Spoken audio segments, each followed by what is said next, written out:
अगर आप भी मयूर फिल्म भोजपुरी के ऑडियो वीडियो देखना चाहते हैं तो प्लीज़ हमारे चैनल को सब्सक्राइब करें और बेल आइकन दबाना ना भूलें।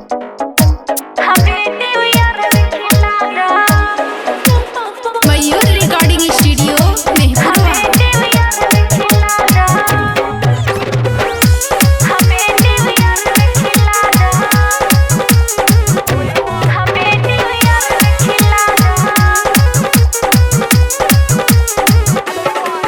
गिफ्ट चाहिए नया हो न्यू ईयर के लेके यहाँ जाए जान फ्रेंड डियर तू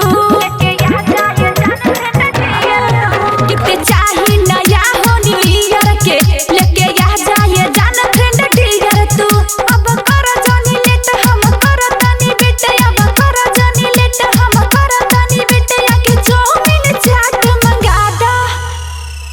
डियर चॉकलेट लिया दो हमें न्यू ईयर में खिला दो डियर चॉकलेट लिया दो हमें न्यू ईयर में खिला दो हमें न्यू ईयर में खिला दो हमें न्यू ईयर में खिला दो भुला के गम तू हैप्पी मना लो साथे में चली के सेल्फी खिंचा लो भुला के गम तू हैप्पी मना लो साथे में चली के सेल्फी खिंचा लो बटे खुशी के मौका संगे करी है ना धोखा बटे खुशी के मौका संगे करी है ना धोखा नया साल में शेयर करा दो डियर चॉकलेट लिया दो हमें न्यू ईयर में खिला दो डियर चॉकलेट लिया दो हमें न्यू ईयर में खिला दो हमें न्यू ईयर में खिला दो मयूर रिकॉर्डिंग स्टूडियो हमें न्यू ईयर में खिला दो हमें न्यू ईयर में खिला दो हमें न्यू ईयर में खिला दो कोरोना मौका के आज तू मिस हो देता बधाई 2021 हो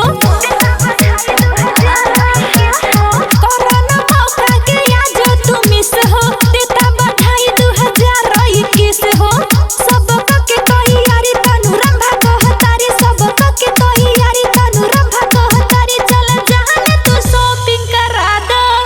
डियर चॉकलेट लिया दो हमें न्यू ईयर में खिला दो डियर चॉकलेट लिया दो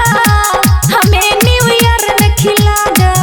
गिफ्ट चाहिए नया हो न्यू ईयर के लेके यहाँ जाए जान फ्रेंड डियर तू अब करो जानी लेट हम करो तनी बेटे अब करो जानी लेट हम करो तनी बेटे आके चाउमीन चाट मंगा दो डियर चॉकलेट लिया दो